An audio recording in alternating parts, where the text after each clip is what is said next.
I have been camping alone since I was 24. I know that makes some people uncomfortable. A woman alone in the woods? I've heard it enough times. But I grew up in rural Washington, and the outdoors has always felt more like home to me than anywhere else. I know how to read a trail, set up camp fast, and handle myself out there. I am not someone who panics. I am not someone who imagines things. I need you to understand that before I tell you what I saw. This was 2 summers ago. I had taken a long weekend to camp in a section of national forest I had been to several times before. A spot about 6 miles in from the nearest trailhead, far enough that I rarely saw other people. That was the point. I arrived at my usual site late Friday afternoon, set up camp efficiently, made dinner, and got the fire going as the sun dropped below the tree line. By 9 in the evening, I was sitting in my camp chair, fire burning well, completely relaxed. The kind of quiet that only exists that far from a road. Just insects, the occasional bird, the soft pop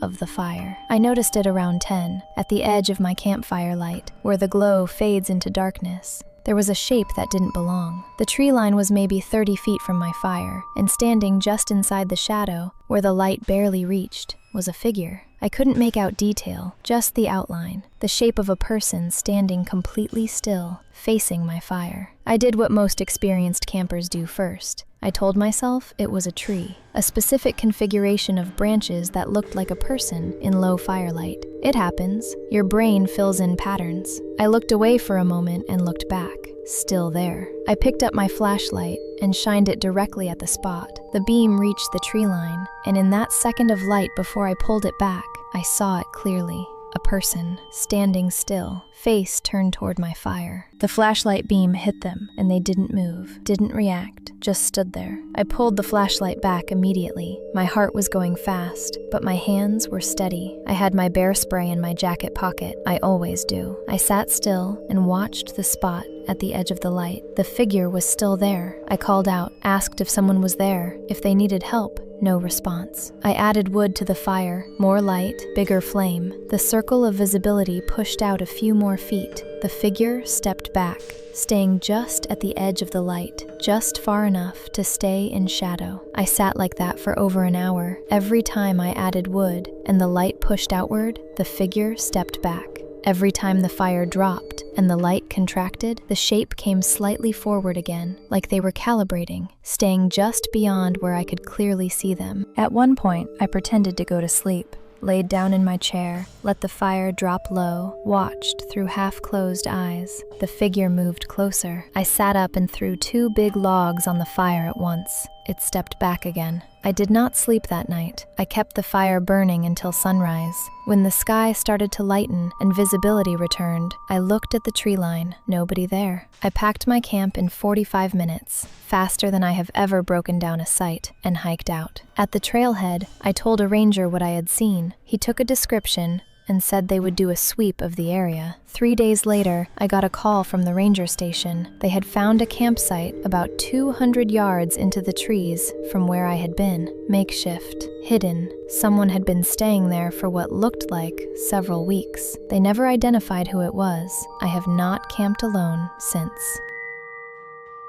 I want to be upfront. When I first noticed the footsteps, I told myself I was being paranoid. I have a tendency to do that, talk myself out of things, convince myself the reasonable explanation is the right one. It is usually a useful quality. That day on the trail, it almost got me into serious trouble. I was doing a solo day hike in the Rockies, a trail I had done twice before, about 9 miles round trip. Moderate difficulty. I started early, around 7 a.m., with the plan to be back at my car by early afternoon. The first 4 miles were perfect. Cool morning air, views opening up as I climbed. Barely anyone on the trail. I passed 2 couples heading down and 1 older man with a dog heading up. That was it. I reached the turnaround point, a ridge with a view I genuinely love. Ate my lunch, stayed for about 30 minutes, and started back down. About a mile into the descent, I heard footsteps behind me. Not alarming. Trails have other hikers. I moved slightly to the right to let whoever it was pass me. Nobody passed me. The footsteps stayed the same distance behind, maybe 20, 25 feet back. I glanced back. A man on the trail, alone, looking down at his feet, completely ordinary. I kept walking. He kept walking. Same pace, same distance. After another 10 minutes, I stopped to take a drink of water and look at the view, a normal thing to do, the kind of pause that someone passing would just walk around. He stopped too, not right behind me. He turned and looked out at the view as well, like he was also taking a break. Believable enough, but the timing was exact. He had stopped the moment I stopped. I started walking again. He started walking again. I sped up, pushing my pace harder than was comfortable on the downhill terrain. After 2 minutes, I glanced back.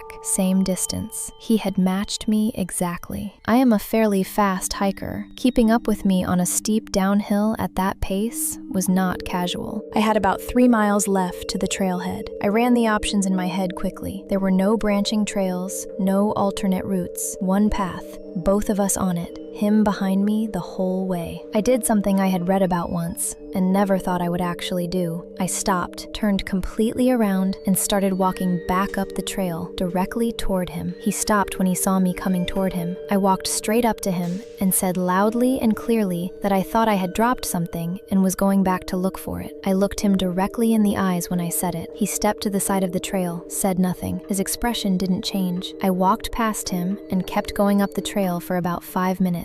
Then I stopped and waited, watching the trail below me. After about 3 minutes, he came back up past me, now heading up the trail in the same direction I had pretended to go. He didn't look at me as he passed. I waited until he was out of sight around a bend. Then I ran. 3 miles downhill. I did not stop once. When I got to the parking lot, I sat in my locked car for 20 minutes before I could make my hands stop shaking. I still hike.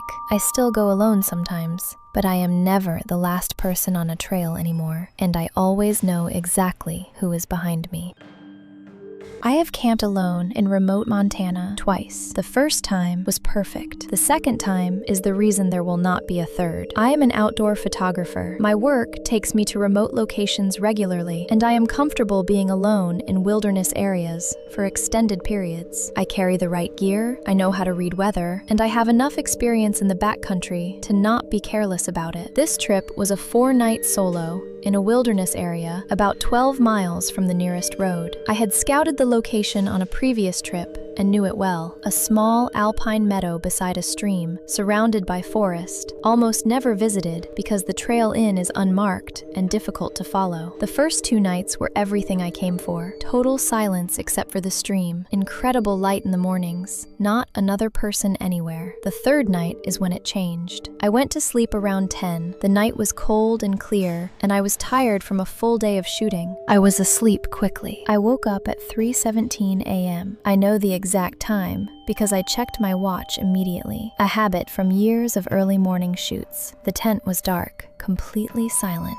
and then I heard it, breathing, slow, even, close, right on the other side of the tent fabric. I lay completely still. My sleeping bag suddenly felt very thin. The breathing was steady, not labored, not excited, just calm, even breathing, the way a person breathes when they are standing still and relaxed. It was maybe 6 inches from my head, just the thin nylon of the tent between us. I did not move for what felt like a very long time. My bear spray was clipped to the inside of the tent near the door. My phone was in my sleeping bag with me. No cell service. I already knew that. Satellite communicator was in the outer pocket of my pack, which was outside the tent in a bear hang. I ran through what it could be. Bear, possible, but bears breathe differently, heavier, and they move. They investigate. They don't just stand still. Deer, possible. They come close to tents sometimes, curious about smells. I told myself it was a deer, and then the breathing moved, slowly, along the side of the tent, moving from the head of the tent toward the foot, like something was walking slowly around the perimeter of my tent, stopping, breathing, moving, stopping again. It circled my entire tent once. Then it stopped at the door. I had my hand on the bear spray. The door zipper was between us, just a zipper. I waited. The breathing slowed even further, long exhales, completely calm. Then, after what felt like several minutes, it moved away. I heard footsteps in the grass, slow, deliberate, getting further, and then nothing. I did not unzip that tent until full daylight. When I got out, I walked the perimeter of my campsite. Around my tent, in the soft ground near the stream bank, I found prints. Not a bear, not a deer. Boot prints, 2 feet, walking a slow circle around my tent, and one set right at the tent door, pressed deep into the ground, like someone had stood there for a long time. I packed out that morning, 12 miles back to my car without stopping. I still do not know who was outside my tent that night, but they were calm, and that is the part that scares me most. Whatever they were doing out there, they had done it before. That's everything for tonight. If something happened to you in the woods, something you still can't explain, send it to the email in the description. I read every single one. Stay safe, stay aware, and whatever you do, don't look back.